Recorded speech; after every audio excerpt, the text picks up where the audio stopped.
Tu ne peux pas imaginer combien de recherches étranges sont effectuées tous les jours sur Google. Juste pour te donner une idée, la recherche suivante, comment cacher un cadavre, est effectuée sur Google au moins 1000 fois par mois. Et la question comment se défendre face à un homicide est recherchée quasi 2000 fois. Ce sont des recherches plutôt banales, mais il existe des recherches encore plus terrifiantes, comme des audios d'exorcisme, des rituels terribles de cannibalisme ou encore les effets de la drogue crocodile. Si tu es très jeune, sensible ou facilement apeuré, je te conseille de ne pas regarder cette vidéo.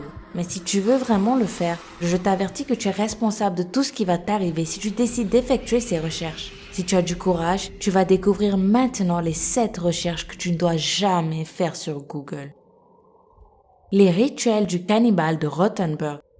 Armin Meus est un Allemand né en 1962 qui est souvent surnommé sur Internet le maître boucher. Tu te demandes pourquoi? Parce que cet homme avait l'habitude d'accéder au forum de cannibalisme sur Internet à la recherche d'un volontaire pour devenir son plat. Tiens-toi bien, ce n'est que le début de l'histoire. Armin a fini par trouver un jeune nommé Bernd Jürgen qui a offert son corps pour l'alimenter. En mars 2001, Bernd et Armin se sont rencontrés à la maison de ce dernier. Ils ont eu des relations sexuelles et après leur prière, ils ont planifié comment Bernd serait dévoré. Armin a décidé d'amputer le pénis de Bernd. Tu te rappelles certainement de scènes de la série Hannibal où l'on voit de véritables morceaux de chair humaine cuits.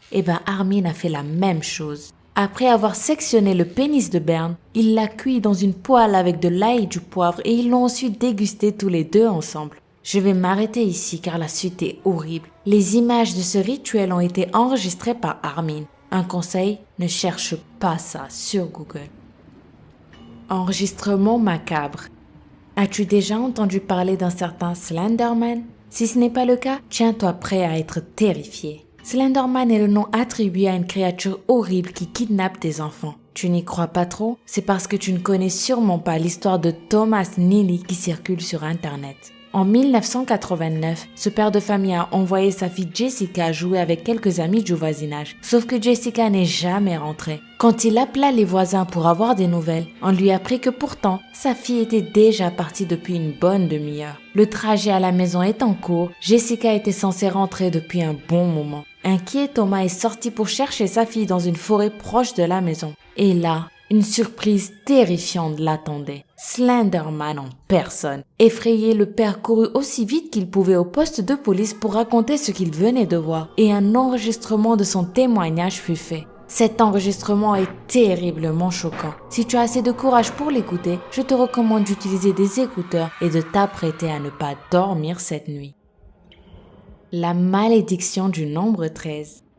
Le nombre 13 a une histoire très bizarre, comme les superstitions qui lui sont liées. Mais la majorité de ces histoires proviennent de quelque chose d'encore plus terrible. Son origine remonterait à la Sainte Seine. Jésus et ses 12 apôtres, soit 13 personnes autour de la table lors du dernier repas du Christ. Un jour seulement après ce fameux repas, Jésus a été crucifié. À partir de ce moment, le numéro 13 a été associé au malheur et à la malédiction. Mais ce n'est pas tout. Je ne sais pas si tu le sais, mais le nombre 666 qui est cité dans la Bible comme étant le nombre de la bête elle-même se trouve au chapitre 13. Et en plus, plusieurs études affirment que la traduction correcte de ce chiffre ne serait pas 666, mais plutôt 616. Et ce qui rend l'histoire que je vais te raconter maintenant encore plus troublante, c'est que si on additionne 6 plus 1 plus 6, ça nous donne 13. Il paraîtrait que tu peux invoquer la bête tous les 13 du mois. Je vais te dire maintenant comment tu peux faire pour invoquer la bête, mais je te conseille vraiment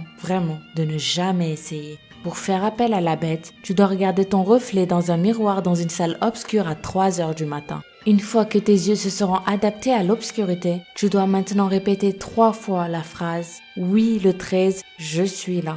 J'imagine ta tête complètement incrédule en ce moment et je pense que tu ne vas certainement pas t'amuser à faire ça. Mais si tu es curieux et que tu veux savoir ce qui est arrivé aux quelques personnes qui ont essayé, il suffit de faire quelques petites recherches sur Google. Le nid de serpent. Tu as certainement l'ophiophobie si ces scènes sont insupportables pour toi. Cette phobie concerne ceux qui ont peur des serpents. Tu sais de quoi je parle? Imagine quelle serait ta réaction si tu tombais dans un nid plein de serpents. Figure-toi que ce cas est déjà arrivé et les séquences sont juste ultra choquantes. Si j'étais à ta place, je ne prendrais absolument pas le risque de regarder cette vidéo. Crocodile.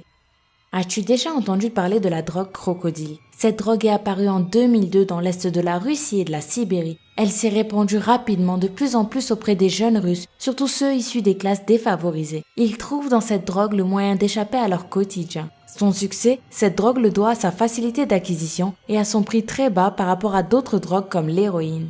Le problème, c'est que cette drogue cause de terribles nécroses. Toute personne qui en consomme seulement une fois devient comme les gens que tu vois dans les films de zombies. L'épiderme et les os des consommateurs sont rongés, troués et gangrénés. Conséquence, l'amputation est bien souvent inévitable. Selon les spécialistes, l'espérance de vie de tous les consommateurs de crocodile serait de 3 ans grand maximum. Certains peuvent même mourir dès la première prise. Les photos de ces personnes sont terriblement choquantes et encore une fois, je te conseille de ne pas chercher à les voir. L'exorcisme d'Anneliese.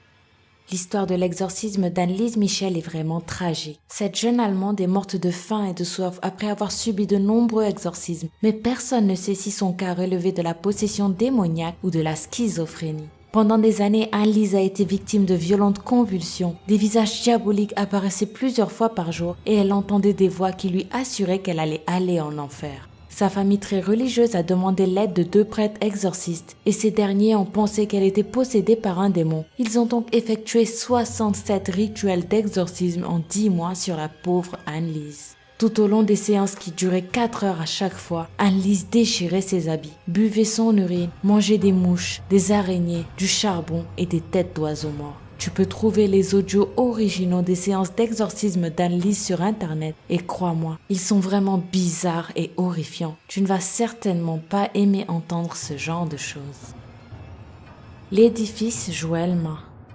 Le cas de l'édifice Joelma est l'une des histoires les plus tristes et les plus terrifiantes de la planète. Le 1er février 1974 à Sao Paulo au Brésil, un incendie s'est déclaré, une tragédie qui a causé la mort de 191 personnes et de plus de 300 blessés. L'incendie a été causé par un court-circuit dans un climatiseur au 12e étage d'un immeuble à 8h45 du matin. À partir de 10h du matin, des corps ont commencé à tomber devant les caméras. Et si tu cherches sur Google, tu peux trouver des vidéos qui montrent l'incroyable accumulation de cadavres tombés en seulement quelques minutes. Jusqu'au moment où je te parle, 13 personnes qui ont été brûlées vives dans l'ascenseur n'ont jamais été identifiées et ont été enterrées les unes à côté des autres. Si tu as le courage d'effectuer des recherches sur ce sujet, ce que tu vas voir va certainement t'ôter le sommeil et te perturber. Mais bon, comme je te l'ai dit au début de la vidéo, le choix t'appartient.